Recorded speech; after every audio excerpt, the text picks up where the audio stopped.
تھوڑی سی آج کھل کے بات کرنا چاہتا ہوں، لمبی بات بھی نہیں کروں گا، اور اگر کسی کو میرے سے اختلاف ہو تو مجھے معاف فرما دیں، اس لیے کہ میں یہ کشمیر پر سیمیناروں میں تقریریں کر کر کے اب تنگ آ چکا ہوں۔ مجھے کبھی کبھی ایسا لگتا ہے کہ میں جھوٹ بول رہا ہوں اور کشمیریوں کے ساتھ وہ کام کر رہا ہوں، وہ دھوکہ دے رہا ہوں جو بڑے بڑے لوگ کرتے ہیں۔ تو اس لیے اگر میری گزارشات کسی کو بری لگیں تو معاف کر دیں، اگر نہیں معاف کرتے تو پھر جو کچھ کرنا کر لیں۔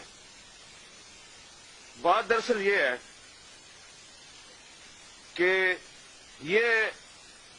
جو سلسلہ چل رہا ہے خاص طور پہ 5 اگست 2019 کے بعد سے، اس کے بعد جمعے کے جمعے ایک احتجاج کا سلسلہ شروع کیا تھا وزیر اعظم عمران خان نے، اب وہ سلسلہ بھی بند ہو چکا ہے۔ یہاں پر پی ڈی ایم سے بھی شکوہ شکایت کیا گیا ہے۔ تو اگر یہاں پہ وزیر اعظم آزاد کشمیر راجہ فاروق حیدر صاحب موجود ہوتے تو میں زیادہ کھل کر بات کرتا، لیکن اب وہ کیونکہ موجود نہیں ہے تو وہ ایک بہت اعلیٰ سطحی اجلاس تھا جو 5 اگست 2019 سے 3 دن پہلے منعقد ہوا اسلام آباد میں۔ اس اجلاس میں راجہ فاروق حیدر صاحب کو یہ بتا دیا گیا تھا کہ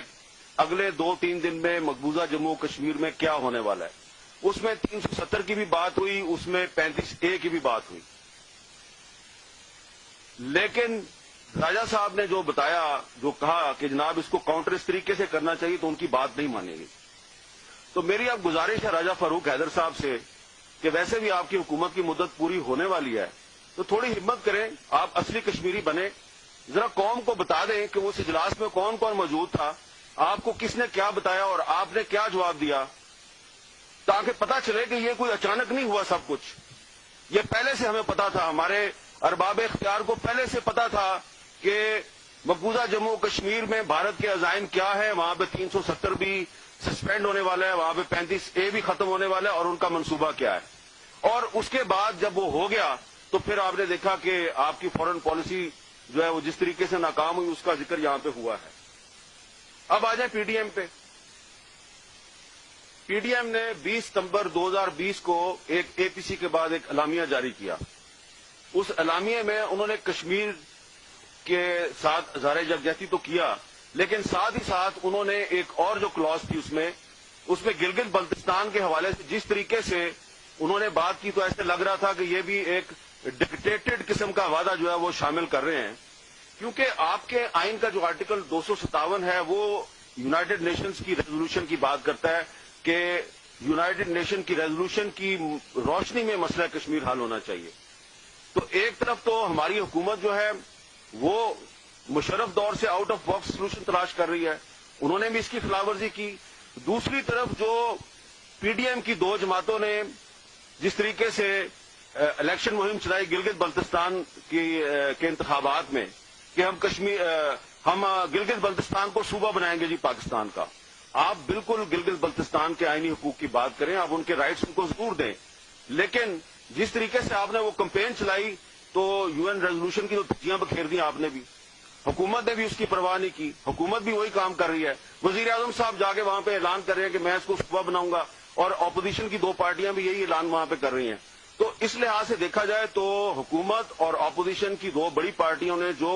UN ریزولوشن کے ساتھ جو کر دیا ہے وہ وہی کیا ہے جو دشمنوں نے کیا ہے، اور اس پر میں ان کے ساتھ ڈبیٹ کے لیے تیار ہوں۔ اور انہوں نے دونوں نے ایک بیرونی ایجنڈا جو ہے اس کے تحت جو پریشر تھا ان پر، اس پریشر کے تحت انہوں نے سرنڈر کیا۔ اور افسوس کی بات یہ ہے کہ پاکستان پیپلز پارٹی جو ہے یہ تو مسئلہ کشمیر کی پیداوار ہے۔ ذوالفقار علی بھٹو صاحب کا تاشقند ایگریمنٹ پر اختلاف ہوا تھا ایوب خان کے ساتھ، انہوں نے پارٹی اپنی کشمیر کے مسئلے میں بنائی تھی، لیکن وہ بھی بڑے فخر سے کہتے ہیں کہ دیکھو ہم نے تو 2018 کے مینیفیسٹو میں یہ وعدہ کیا تھا کہ ہم اس کو علیحدہ سٹیٹس دیں گے، صوبے کا درجہ دیں گے۔ تو یہ جو دونوں پارٹیاں ہیں اور حکومت تحریک انصاف، ان کے کشمیر پالیسی میں کوئی فرق نہیں ہے، ان میں سے جو بھی حکومت میں آئے گا وہ کشمیر میں یہی کچھ کرے گا۔ اب سب سے بڑی بات جو ہے وہ یہ ہے کہ اب آ رہا ہے آزاد کشمیر کا الیکشن۔ اب آزاد کشمیر کے الیکشن میں بھی آپ دیکھیں گے تھوڑے دنوں میں کہ ایک طرف تو آپ کو وہاں پہ ایک ہارس ریڈنگ شروع ہونے والی ہے، وہ آپ کو نظر آئے گا، ایک اور تماشا بنے گا کشمیریوں کا۔ اور پھر کشمیر، آزاد کشمیر کو بھی پاکستان کا صوبہ بنانے کی کوشش اسی الیکشن کے ذریعے شروع ہوگی. اور جب آپ آزاد کشمیر کے بارے میں بھی یہ بات کریں گے تو پھر آپ مجھے بتائیں کہ UN ریزولوشن کدھر جائے گی. ہم سارے یہاں پہ جو اکٹھے ہوئے ہیں، ہم سب کا اتفاق ہے کہ مسئلہ کشمیر اقوام متحدہ کی قراردادوں کی روشنی میں حل ہونا چاہیے. جب آپ جا کے گلگت بلتستان میں یہ وعدہ کرتے ہیں کہ ہم نے اس کو صوبہ بنانا ہے پاکستان کا، اور اب آپ وہاں پہ کام شروع کر دیا آپ نے کہ صوبہ بنانا ہے ہم نے آزاد کشمیر کو پاکستان کا، تو بات تو ختم ہوگی نا. تو آرٹیکل 257 آئین پاکستان، اس کی آپ سب خلاف ورزی کر رہے ہیں. یہ تمام جو بڑے بڑے ہمارے لیڈر ہیں، ارباب اختیار ہیں، جو بڑے فخر سے کہتے ہیں کہ ہم صوبہ بنائیں گے گلگت بلتستان کو، اور اب آزاد کشمیر میں بھی یہ بات شروع ہو گئی ہے. اسی لیے اسپیکر آزاد کشمیر اسمبلی شاہ غلام قادر صاحب جو ہیں، انہوں نے پچھلے دنوں مظفر آباد میں اس کی مذمت کی ہے کہ اگر میری بھی پارٹی نے یہ کام شروع کیا تو میں اس میں اس کا ساتھ نہیں دوں گا. اور اب ایک اور بات، پھڈا سارا یہ ہے کہ ایک نیشنل کنسنسس کی ضرورت ہے. ایک تو میں نے آپ کو بتا دیا کہ آزاد کشمیر کو صوبہ بنائیں،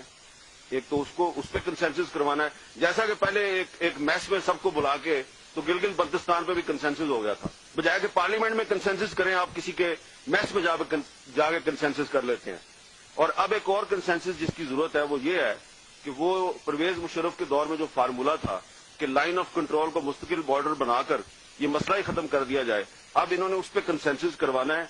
اس پر پی ڈی ایم کی ایک بہت ہی اہم جماعت کے جو بیک ڈور چینل سے مذاکرات ہیں وہ فی الحال تک ناکام ہیں. اس جماعت نے وہ ماننے سے انکار کیا ہے، اسی لیے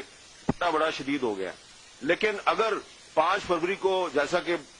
نیر بخاری صاحب نے کہا ہے کہ جناب ہم جلسہ کریں گے، تو جلسے میں ذرا بتا دینا وہ ایسے وہ نیر بخاری صاحب کی پارٹی نہیں ہے، ان سے بڑی پارٹی ہے. اگر آپ واقعی کشمیر کے ساتھ اس کے کاز کے ساتھ مخلص ہیں تو 5 فروری کے جلسے میں بتائیں کہ کس نے آپ کو یہ کہا ہے کہ یہ LOC کو مستقل بارڈر بنانے پہ